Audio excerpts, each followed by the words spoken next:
What's going on, everybody? It's your boy King Gabe here, and we're here to once again go into another segment of the Yumeko Rough Draft comic series. Yeah, the Rough Draft version.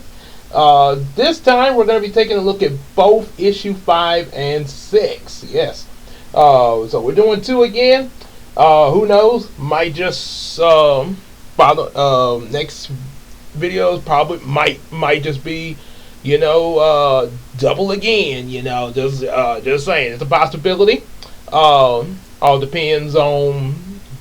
Just depends. It's like just because. So like what's his name from I think Kai from Dragon Ball Z, when it's like, I thought you guys were supposed to know everything. It depends on my mood. So it depends on my mood. Oh yeah, we're looking at 2 today. At 2 of them today, issue 5 and 6. First, before we go into this, make sure you definitely like, share, subscribe. Get some available books that we do have and everything. And if you hadn't saw it before seeing this video, which I'm pretty sure you would have by the time this is uploaded, even to Patreon or YouTube. There's a little short of the first update progress for the pictures for Yumeko 3. So that is, like I say, it's slowly, but it is coming. And like I say, when it gets done, it gets done. When it gets done, it gets done. And like I say, could possibly be, chances are there could be some other progress that could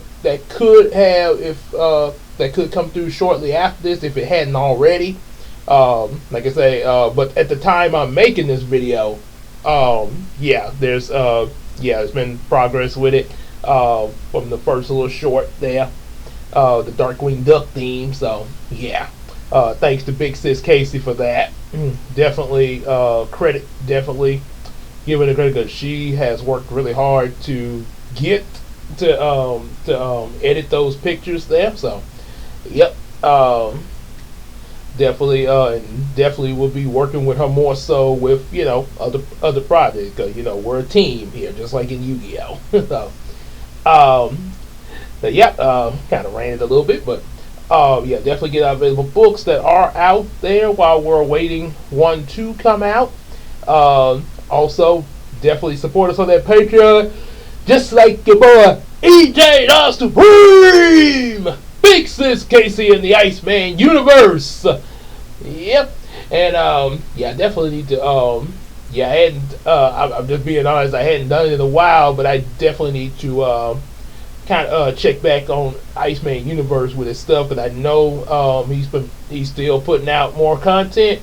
So I definitely need to keep track of what's going on, especially with those Hey Arnolds, because I love me some Hey Arnold there. So and some of the other stuff too. So definitely gotta check in on that.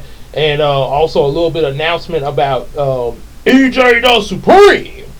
As of now that I'm making this video, he just released a short on both YouTube and TikTok. I think it's a muscle, it was a protein review of a protein drink that he just tried there. And from what I saw on Instagram, it looks like he got a bit of some. Looked like he got himself a little recognition and everything. So y'all check that out. Check out his channel, see what's going on. Hey, say comment. Ask him, hey EJ, what you got going on? What you got going on with yourself and everything? With this award that your boy talking about. So like I say, that's from what I see. Yeah, so there's definitely some more details behind it. So check in on the channel and see what's going on too. I'll have to see. I gotta see for myself as well. And also definitely hang out with us on Discord and Facebook, and let's tell each other some stuff on the Macari app. And now, without further ado, I rambled a little longer than I thought I would, but here we go. We're gonna issue number 5. Okay, let's start off with that. Put number 6 aside. We're coming to 6. Yeah. Yep. So, issue number 5, hyper situation. Oh boy. So it starts off in downtown Neura City. Neura City. Oh yeah, that's right. Okay, I had to kind of think about that for a second. Food Cat and Food Bear's hometown. Yes, Neura City. There's a robot monster turtle. Excuse me. Attacking and everything. He's like, time for me to destroy the world. What should I do first? Ha ha! And then Food Cat and Food Bear show up. You shall do nothing! With a big banana cream, with a giant banana cream pie. Trips them with a banana peel because they fight with food gadgets. Then, they start. But then the monster turtle kind of gets to jump on them. And then, of course, there's the evil Carl. This is actually, when I first came up with Food Cat and Food Bear, that was one of the villains I came up with was a guy named Carl. He didn't have like no big superhero, some big supervillain title like Joker or Harley Quinn or Mr. Freeze, or things like that, or a really cool name or anything like that. He's just, my name is Carl. That's it. Yes, I am Carl. So the evil Carl. Yeah, that was kind of a joke. He wasn't very creative with coming up with a cool supervillain name. So then it's revealed that that Hiko and Zayden are playing a video game. Oh, Brownie's game console. I called the video game console a Senseiya. It's supposed to be like I think their version of Nintendo or Sega, stuff like that. There, back in the or either the PlayStation, because if I hadn't said it before, when the comic series was written, it was meant to take place in 2001. I think either 2000 or 2001. When I was in middle school, that I do know. So I think it was possibly 2000 or 1999 going into 2000. Whereas now with the Yumeko novel series, it takes place in 1995 when I'm 7. So there's a slight difference between the comic and the novel. That's all, along with other differences. But yeah, that's what they're playing, and turns out, actually more so Hiko playing the game. He's kind of hyped up, and Zayden, cause both of them weren't playing it for, but Zayden kind of had fallen asleep and wakes up like, the answer is 25. Oh, sorry, I guess I dozed off a bit. There's a few things that were referenced already just in this first little session right here. Okay, so going back with Food Cat and Food Bear fighting the monster turtle, the reference that was from an old video that me and a friend of mine made that Zayden is based off of.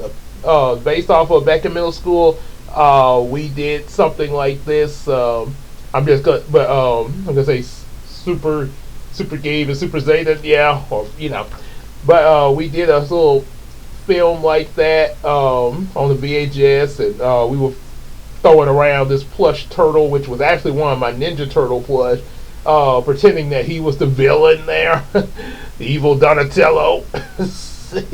But the camera was in black and white, so that kind of concealed his identity a little bit.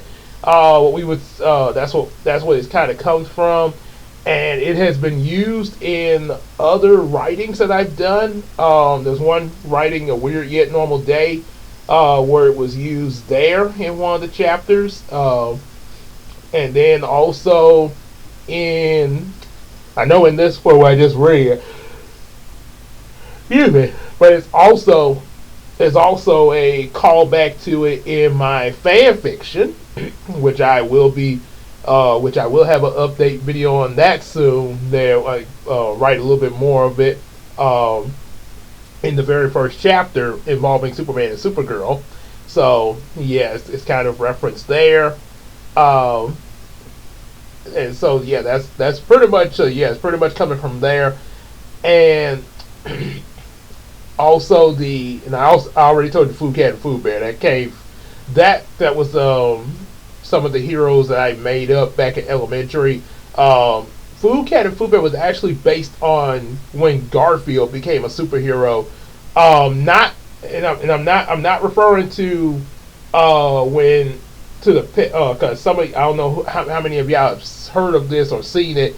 But there was an official Garfield superhero series called Pet Force, where him, Erlina, and Nermal, and Odie, and also his little teddy bear Pookie became a team of superheroes. But it's actually not referencing that, but I have read that. I had a book once on that.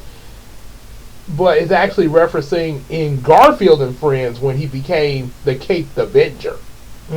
So, yeah, sort of a little nod to that there, because I did somewhat similar to what he did, put on a cape, and I still have my PJs with it and stuff like that. So I am Food Cat, and I had a teddy bear, and I put a cape on him and called him Food Bear. So that was how that got made.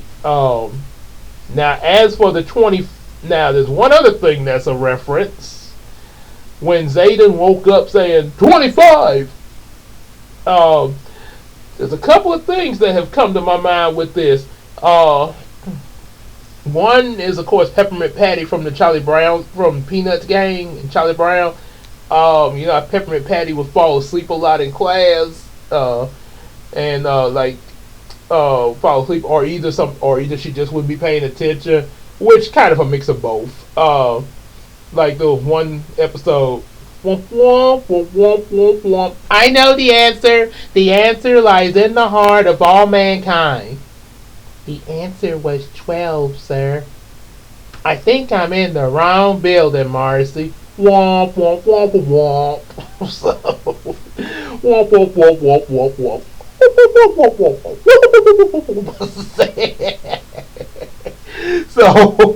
So yeah, there was that mixed with a little scene from SpongeBob. Yeah, I have to mention this in the boating class when Patrick was in boating school for the first time with SpongeBob, and it was like, tell us your name.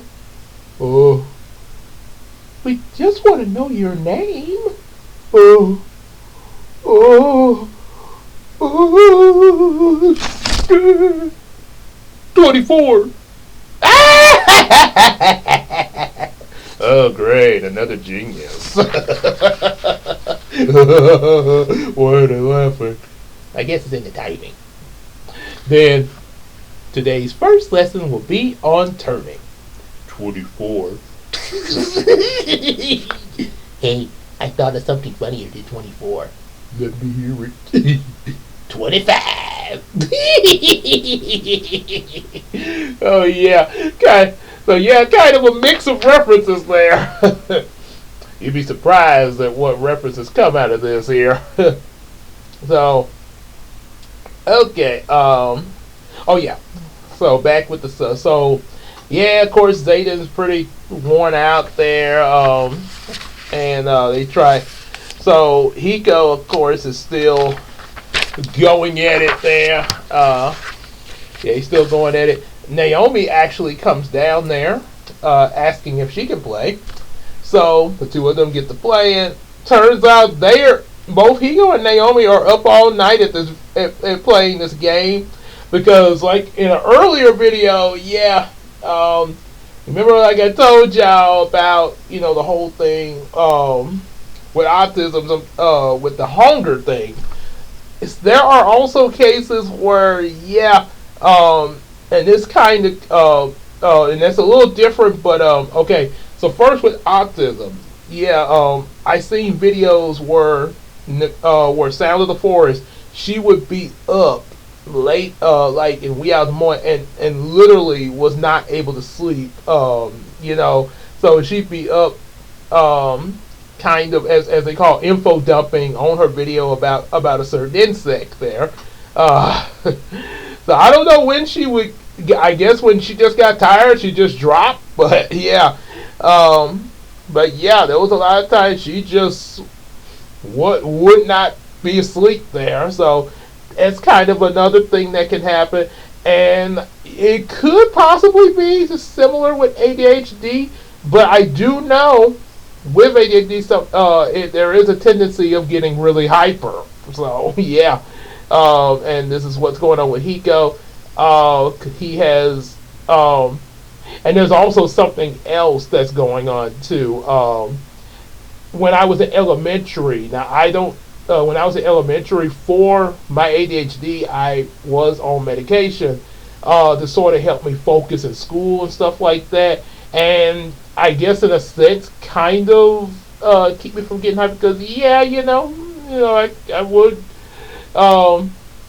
say that yeah, which even recently because I remember at work one time I was really hyped up, and one of my employees, as I hope he done retired now, but one of my employees, say real sweet guy, was like, Gabe, was like, what? It was like, yeah, he was wondering what was going on with me there. It's like he thought I was on something. Like I was like, no. I was like, no, sir. I don't really I don't do drugs there, man. That's like they tell the kids, they know the drugs. So little PSA in this video. And his response to that, well, that's good. Say that. Don't ever start. So yeah, I actually, like I say, yeah, real good. Like I say, I do like that in him there. Like I say, so yeah, he would be really concerned about a lot of us at the store there, especially. Don't get me started if one of us got hurt. Oh my goodness, that would be really devastating to him, because like I say, he cannot stand to see somebody get hurt, and it just hurts him to see it there. So yeah, real sweet guy there. Yeah, so yeah, they've been up all night. So yeah, autistic, ADHD. Yeah, they've been hyped up all night. Julie comes in there, and the clock is reading 6:30.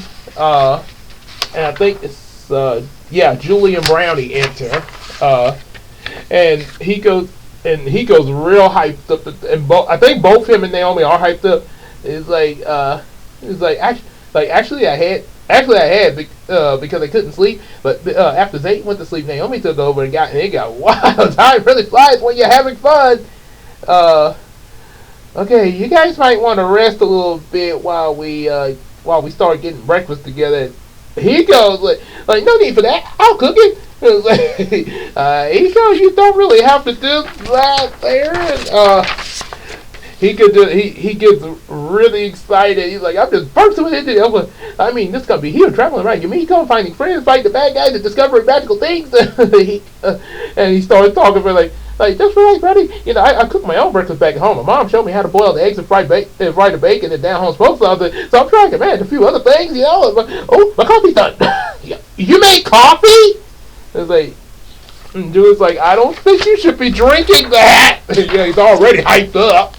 And he gets the call. He's like, sure did. I've had it back home before, but not whole. When I had a lot of homework, my mom always put milk in mine. But today I'm trying it without the milk, so I can have a major energy. But they, woo, coffee. He's like, too late now. I'm in the zone. I'm gonna speed things up with some magic. Pancakes, waffle, eggs, bacon, down home smoked sausage, pan sausage, biscuit, grizzly, oatmeal, apples, oranges, grapes, bananas, strawberries, and pineapples, and super breakfast preparation. Go! And all of that. And it turns out it's also revealed that Penumbra is secretly watching all this through an invisible X-ray spy camera. And let's just say Hiko ends up making a big mess everywhere. It's like, so like I say, what is this referencing, you might be wondering. Well, like I said, I have gotten hyped up before. Might sound a little bit like that. Well, I mean, because I'm reading that I'm hyped up. So, I have, but yeah, I've had that both as a kid and even as an adult. I mean, that's just a part of me. So what does a references? There, I actually have my mom actually did show me how to make some things growing up. Like she taught me how to boil eggs, which I sadly don't eat anymore because, well, let's just say the eggs don't like me. I like the eggs, but they don't like me. You probably can draw in the blank there. You can fill in the blank there, but so yeah, but I have boiled. It's been a long time, but I have boiled eggs as a kid before. I was showed how to do bacon. And especially this George Farmer grill we had. Any of y'all remember the George Farmer grill? Get all the grease out and stuff. I was actually taught how to use that for both bacon, salted, even heat up in the microwave. But yeah, basically on the grill and even change. The one thing about that George Farmer grill, you have all that grease. You have to dispose of it properly and make sure the grill is cleaned up and everything. It's like I say, it's quite a bit, and again, it's been a while since I've done that because right now we got the air fryer, but yeah, I have done that. And there was one time I actually burnt my arm by mistake on the grill in middle school once. I was when I had got up to fix my breakfast and stuff, and I accidentally burnt my arm, and I came to school that day, and one of my friends was like, "What happened to your arm?" I accidentally burned it on the grill. So yeah, I did actually know that. As for the coffee thing, like, why would a kid be drinking coffee? Yes, I have drinking coffee back in elementary, but just like Hiko stated, it did. Let's see, what was he mentioning here? Oh yeah. He said his mom put milk in his. Actually, my mom did put milk in my coffee to sort of, it still perked me up to get some of my homework done, but it wasn't like the full coffee blast though, like, straight. So yeah, had coffee before, and eventually I did stop drinking it because I always had a habit of it being at night because I was trying to get my homework done and stuff, which made it hard to go to sleep sometimes. And also, on a further note, a cross between that and also kind of excessive amounts of soda was starting to hurt my back. So yeah, I really had to cut the. So yeah, I stopped drinking up basically because of the night thing, but the soda thing, yeah, because it was hurting my back. Every so often I might have a soda, like every so often, like very rarely, but not like the way I did back in elementary. As one thing EJ mentioned in his seven rules of losing weight there. Drop the soda. So yeah, kinda had to drop a lot of it there because yeah. One thing about it, not only just weight gain, but also it can affect your back, and other joints as well. So yeah, as some of y'all probably know about how sometimes especially you overdo it with soda, it can brittle your bones there. So yeah, don't want that happening there. So yeah, he could. Then him and Brownie kind of get into an argument. He's like, "Okay, just been a few mistakes. I can fix it." Oh, you mean like a few years ago when you almost burnt the kitchen making your mom a Mother's Day cake? Like, that was different. Was it any different than the chicken you tried to prepare once? Like, oh, you had to bring that up. Okay, there still. Like, yes, and let's not forget about the chocolate milk incident. I was little then. Give me a break, for goodness sake.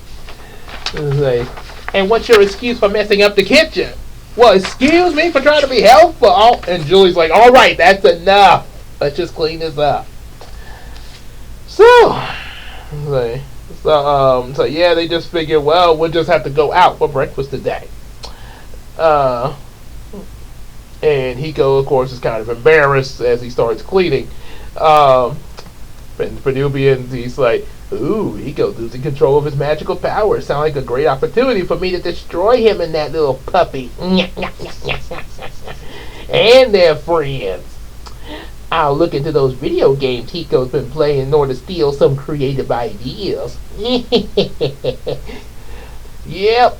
Now, some of the stuff Brownie just mentioned has also happened in reality.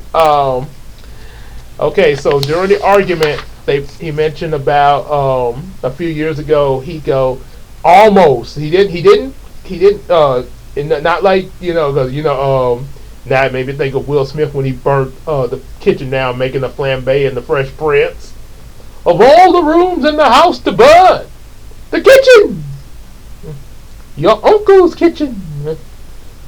Yep. So, yeah, this was something that actually almost happened. I literally at some point in elementary, I was trying to make my mom a Mother's Day cake. Yes, and I woke up real early while she was still asleep because I was gonna surprise her with it. Like she would wake up and come in and be like, "Hey, Happy Mother's Day!" So I really and hope yeah, that's one thing. I hope our kids don't try this. I mean, don't get me wrong, heart's in the right place.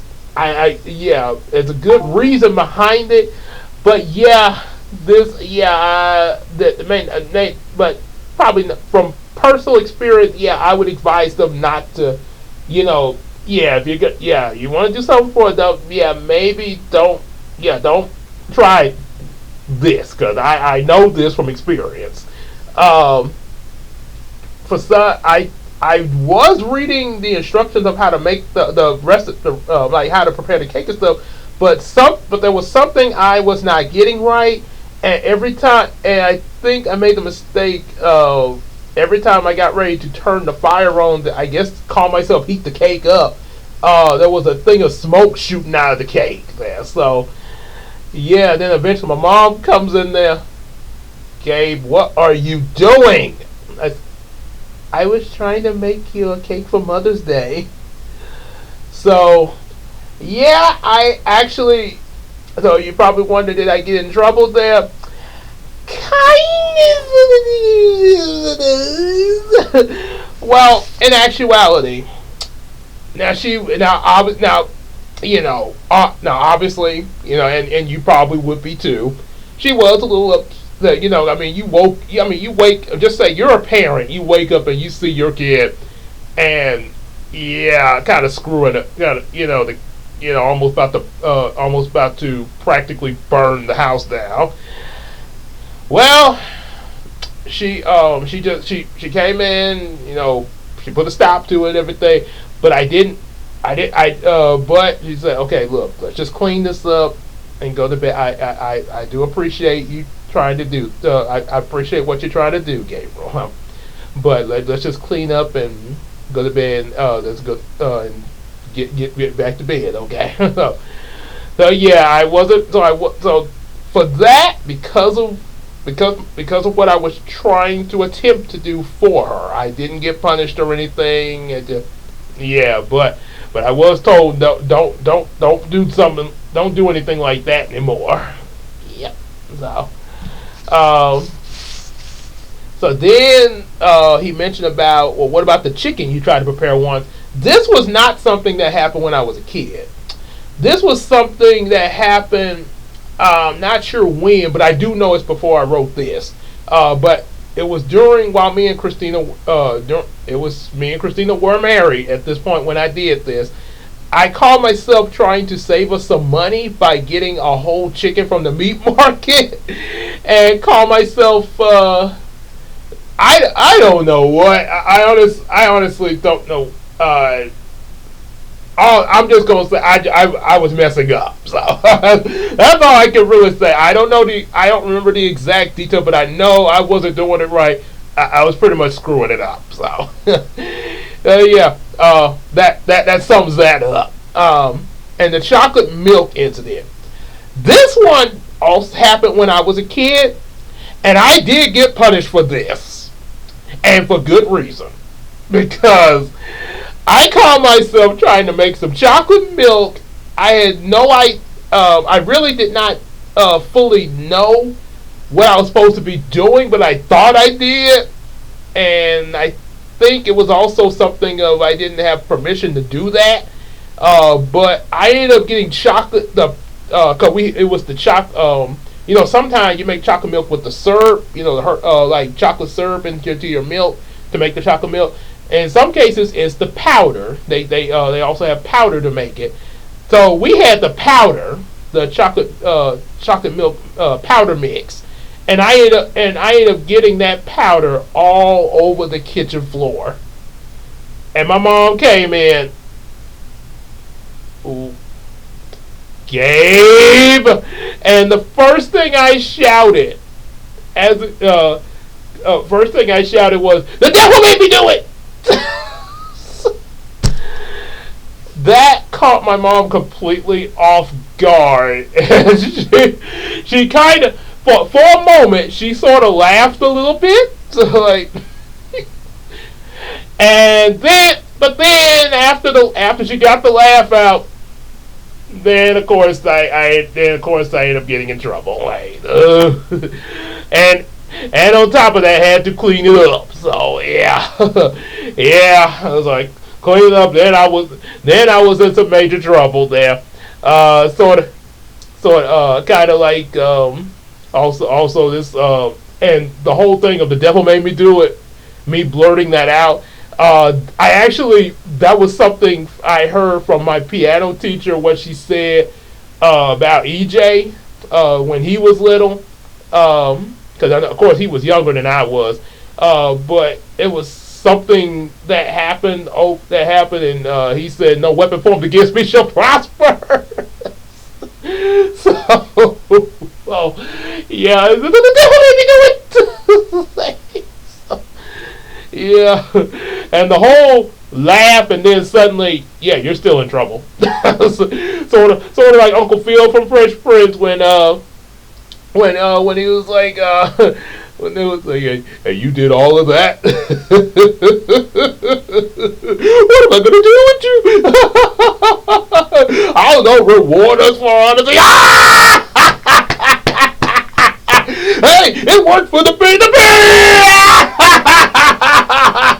Do I look like someone named Ward?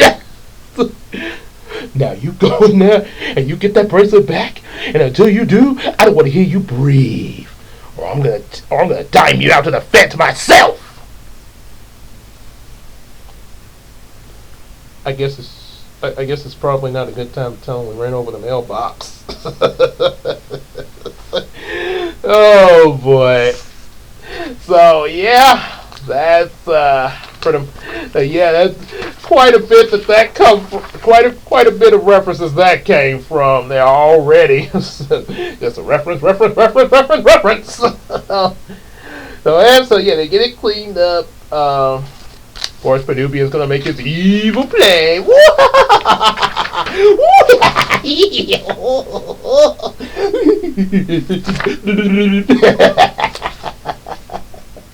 so, so they so it turns out there's a girl named Sakura Chu that arrives in Barnhart City. Not this. I'm not completely sure if I would bring this character into the novel series or not. Basically, and I'll probably have to explain more when she a little bit later, because there's something else that's going to happen with her, where I'll be able to give a better explanation of the possibilities of her being in the novel, and if so, what that might be like. But anyway, so she has this bow, and it glows and everything, and she's like, "Time to find the mysteries of this world for you, Baba." And Baba is actually another way of saying, I think I think it's either grandpa or dad. So I think it's her. I think it's for dad there. Um, and I think it's like Taiwanese if I'm not mistaken, because her character is from Taiwan there. Um, and in fact, it it does mention. Let's see. Let's see. Let me taking a look at something real quick. Oh yes, yes. So yeah, she is from Taiwan though. Um, so meanwhile, they're at the spring rise, pretty much their version of IHOP, having breakfast and everything, and so turns out they discuss what they're gonna do. The fire truck has to get some repairs done to it. They have to pick up some communication and tracking devices. Um, and pretty much the whole enchilada and everything, and there there's a let's see, trying to see something here. Let's see. There's a little brief moment where Hiko gets a little sensitive there.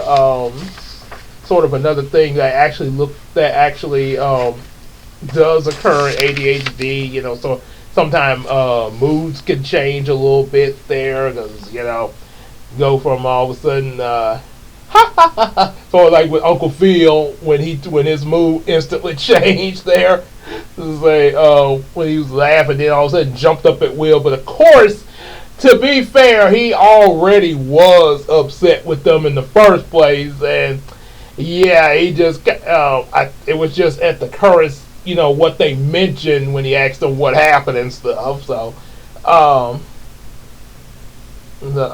yeah, that let's see, what is it that said? Oh yeah, let me go back a little bit. Okay, jumping ahead of myself. Okay, so yeah, they also mentioned about getting a bus to sort of ride everybody around, because there's a lot of them.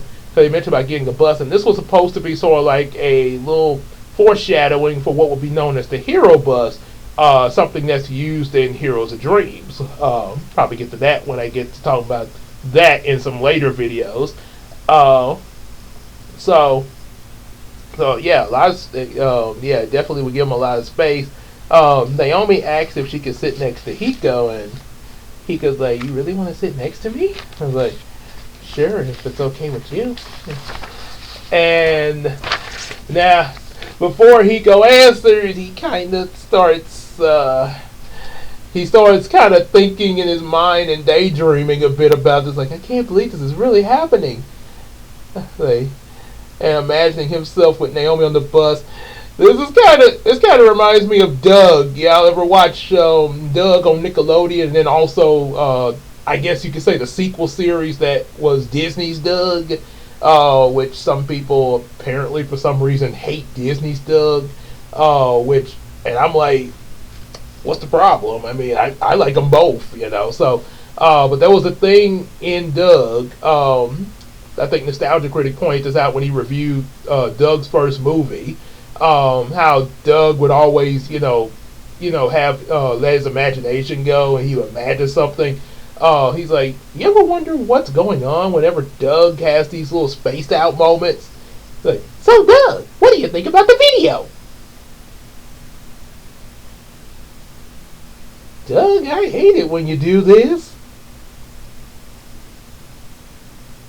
Why do you go where I can't follow? Hell, yeah, I guess there's that moment when he go. I guess he's. I can't believe this really happened.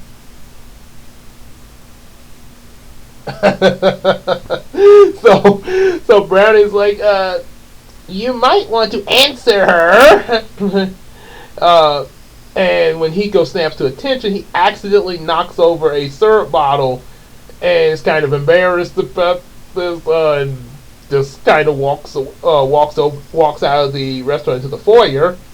Um, Brownie, of course. Well, actually, what Naomi first thing Naomi thinks, um, in seeing this, first thing she thinks that she did something is like, um, did I?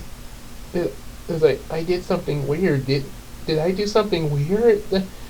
And Brownie's like, take like just calm down, Naomi. I'll go talk to him. It's like, everything's gonna be okay.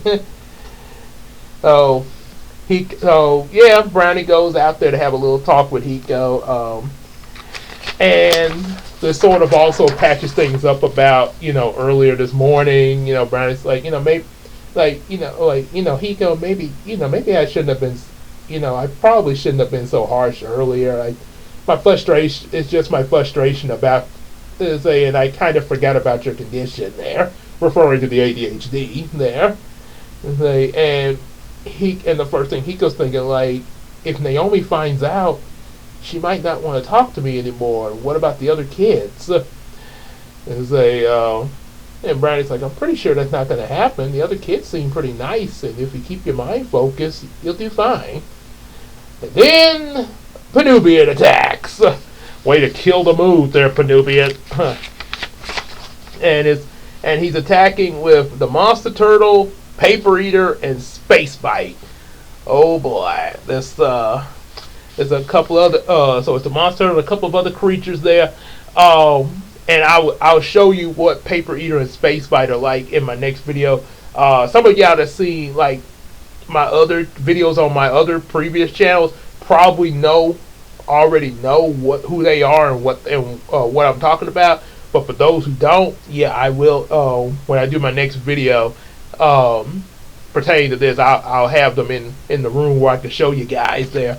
Yeah, or better, yeah, I'll probably even just do a review on them. Yeah, so yeah, I might do something like that there. So yeah, just ooh, excuse me, sorry about that there.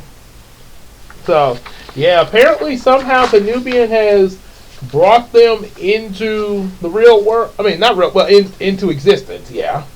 So yeah, this is where Brownie first gets this suit of armor, sort of like Iron Man, kind of like, and they're getting ready to go at it again. So it continues over into number 6, the magical catastrophe. It's a catastrophe. Yeah. And I do apologize, this is going on a little longer than I was intending for these videos to go. But yeah, it was so many of those references I mentioned that just came that I had to mention. So yeah. And then plus the fact that I did state earlier that I was going to read 2 of these. So yeah, gotta keep my word on this. Yeah, like, well, no, we'll just end the video here. But you said 2! You didn't say 1! You said 2! So we're ready 2! A magical catastrophe. So yeah, Brady goes into battle with his little with his little armor suit and everything up against these 3. He puts a muzzle on Paper Eater and Space Bite, closing their mouth, and goes over to the Monster Turtle.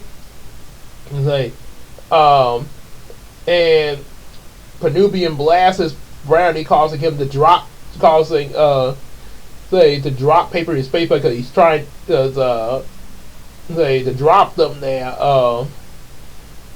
I think he was gonna he was gonna take all this to the forest there, so away from the city and stuff.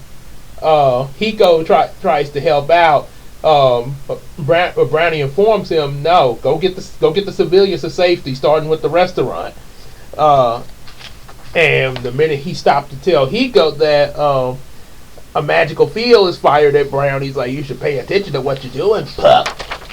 Stop calling me a puppy. I'm 21, for God's sake. For goodness sake. Well, why don't you make me?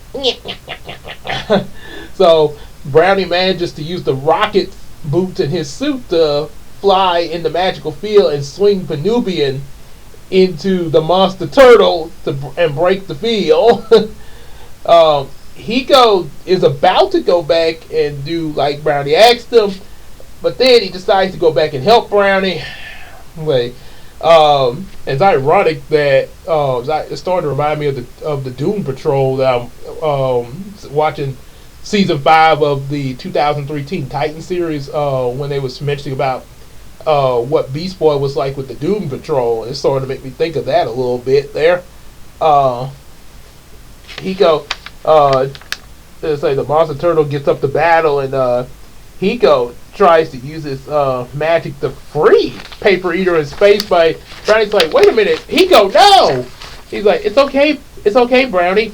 And it's like, I had these toys in the kids' meal, and I imagined being able to control them. So Hiko is thinking that he can control Paper Eater and Space Bite. He actually gets them to attack Benubian, but the Monster Turtle blocks the attack, knocking Paper Eater and Space Bite into the restaurant, crashing the foyer. They, nice try, kiddo. What's your next move gonna be? He's like, Hiko, help get the civilians to safety like I asked you. So what this is making me think of with Beast Boy and the Doom Patrol, I just recently looked at. Now, of course, there is a difference, but it's sort of like the whole thing of, your leader, the leader of a team, giving the sort of, I guess, the youngest member of their group, which was Beast Boy, giving him an order, but sometimes they don't do it. In Beast Boy's case, though, he was ordered to stop the black hole generator, and I repeat, don't save us, stop that black hole. But Beast Boy saves them, which caused the bad guys to escape, and they were upset about him saving them.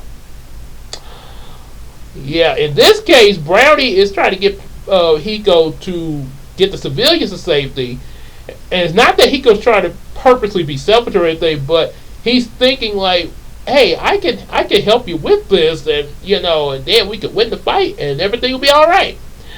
But it's not working though. So yeah, it's sort of an opposite parallel to Beast Boy's situation there, and also about the saving thing. Yeah, Man of Steel, do not save me. So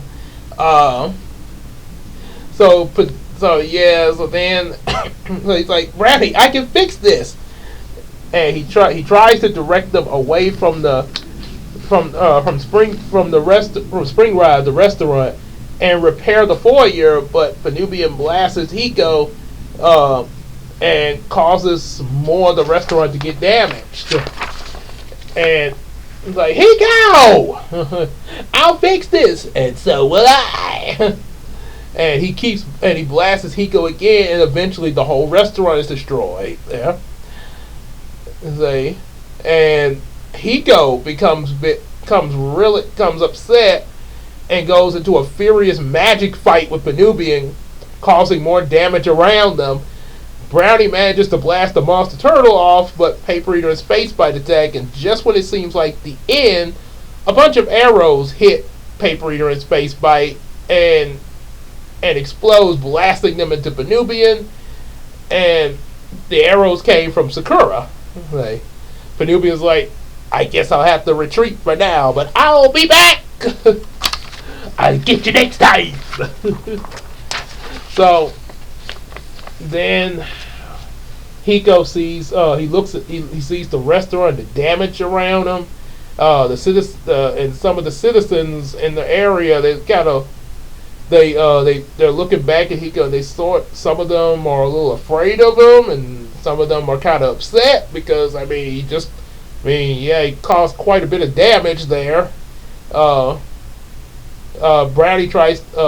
rushes up to Hiko, and all this Hiko just bursts into tears, and they almost kind of make me think of Takato in some moments from Digimon Tamers, or even Tai from season 1. Like, it's all my fault, and just runs off into the forest until he's stopped by the lake. Of course, yeah, he stops at the lake, and then he sees Julie in his mind, and he starts to kind of calm down, but he's a little confused though. This is now we kind of now we're I think I kind of let's see. I'm trying to think. This I think this really this is start it's kind of beginning of seeing Julie's powers. Her being able to go in his mind, sort of like Professor Xavier. It's like, how are you here like this? And he's like, I thought you and everyone at the restaurant were. He's like, Julie, and Julie informs him that no, we weren't. She actually managed to teleport them further into the forest, all their friends and everything, and of course, everybody out of the restaurant there, so for safety, and then then she enters physically. Hiko immediately rushes to hug her and crying there. Pretty much an example of like a couple of siblings, older sibling comforting their younger sibling, and because Julie even mentions here is only one day and you've already become like another little brother to me. And he goes like, but aren't we the same age? She's like, well, yeah, but I was born minutes before Tim, and it's like, and after being in your head a minute ago, I see that I'm 10 days older than you. Which that's actually true. Actually, in real life, Casey is a year and 10 days older than I am. So she's a year. So that's another reason why I always say big sis Casey. So. And this actually kind of highlights how she is in real life.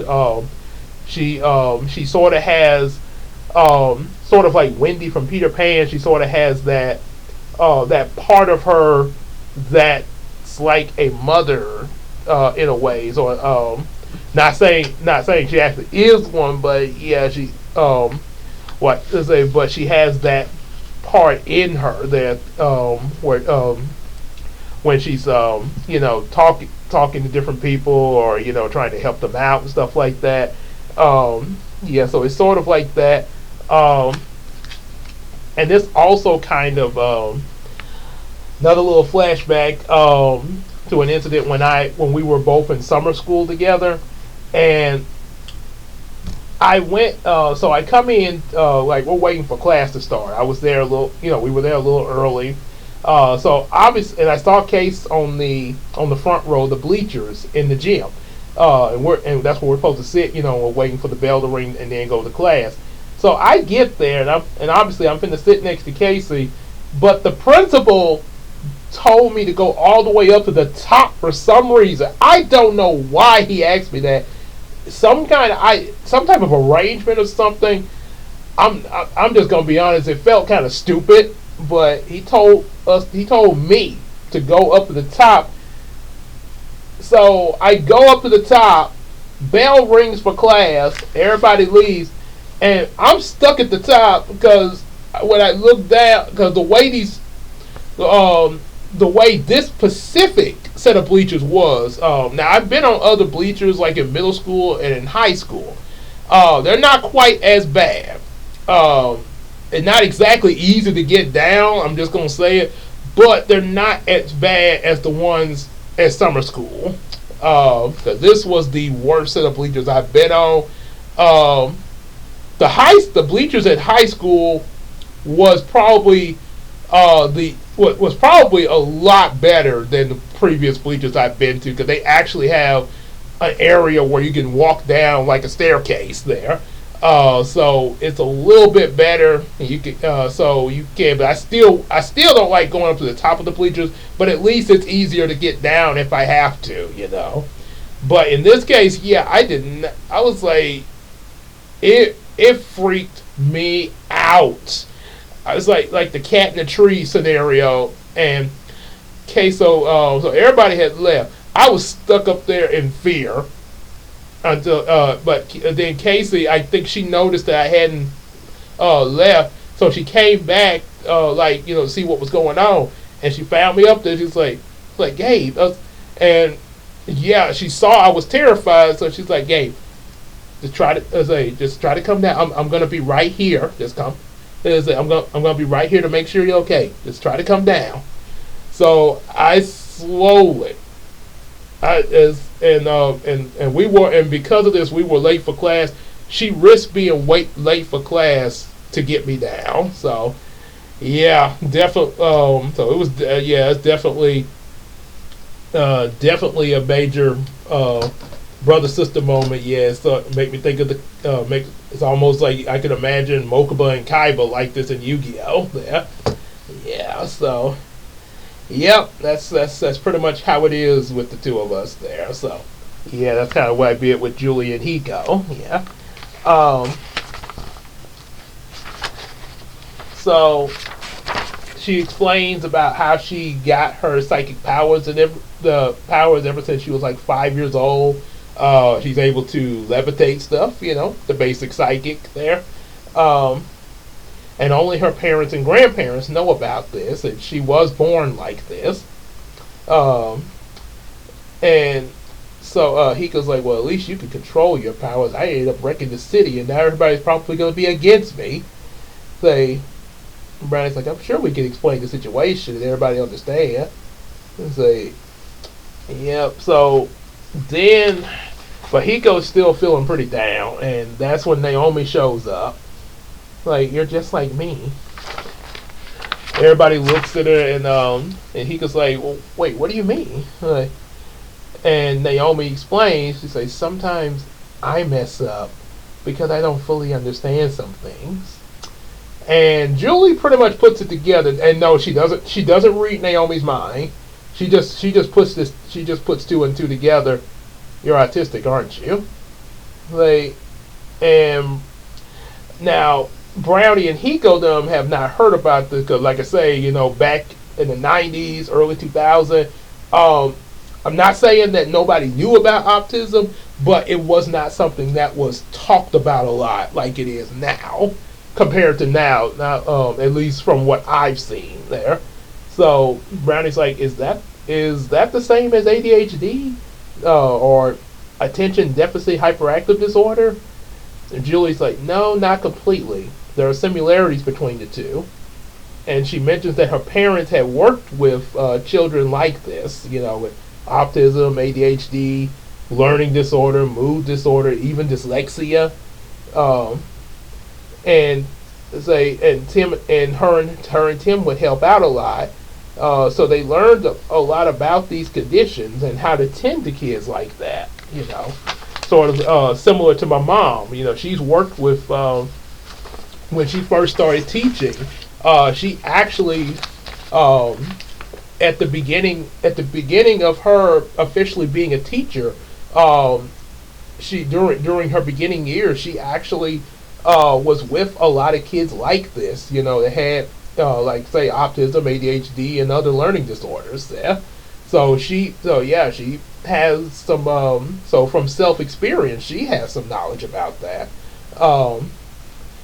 So of course, Julie offers to help, they all offer to help Hiko out, Julie, Brownie, Naomi even asks if she can help there, and even everybody else, all the friends, just like the whole Yu-Gi-Oh shtick, we're all in this together, Yugi. Yeah, now go kick Kaiba's butt. so, and of course Zayden, and Tim's like, let me guess, you're just saying that because you want to impress Julie. Yes. But also to help my new buddy and all you guys. And I really need friends. Which remember Flash said that in the Justice League movie. I need friends. Yeah. You ever heard? What is brunch? I mean, you wait in line for lunch, and it's not really breakfast. But what is brunch? So. Yeah, so, and that kind of concludes that, except for one little thing. Sakura shows up. Sakura. And that ends this one here. So yeah. So we still kind of got a bit of a cliffhanger there, but don't worry, we will continue that in the next video. Like I say, possibly we'll be doing two, which yeah, like I say, kind of I can't guarantee that if I do two of them in the next few videos, I can't guarantee you what the time length is going to be like. It just all depends on what all I have to explain about it. So yeah, like I say, but like I say, now you know. So enjoy this and everything. Like what you heard, and everything. Definitely like, share, subscribe, and hit us up on buy some of our available books, and hit us up on that Patreon, just like your boy AJ the Supreme, Big Sis Casey in the Iceman universe, and hang out with us on Facebook and Discord. Also, sell each other some stuff on that Macari app, and then of course just throwing this out there, mentioning one thing. We've been talking. I mentioned in going over this that I ADHD, and we got a character that's autistic. Actually, Christina is autistic there, so yeah, there is. So yeah, that kind of puts a bit of her into Naomi's character and some of the ways she acts and everything. That is some of the ways how Christina is there. So yeah, and there is from a test that we took a while back here ago. It would seem that both of us are autistic there. So yeah, according to a test that we took. So yeah, both of us are that. So yeah, I guess in my case, ADHD and autism. So yeah, that is what it is. But like I stated before, this is not a disease. This is not don't people that are like this. You don't go up to them like, oh my, don't go up, like treating them like it's a disease, or like you scared them, or alienating them. We're still all of us. Any disorder that we got, ADHD, autism, dyslexia, any of that, we are still people. And like I say, some it's just how it is. It's only thing about it. We just have to do things differently in order to work with it. So that's all it is there. So yeah. With that said, we will see y'all in the next video. Y'all take care, everybody.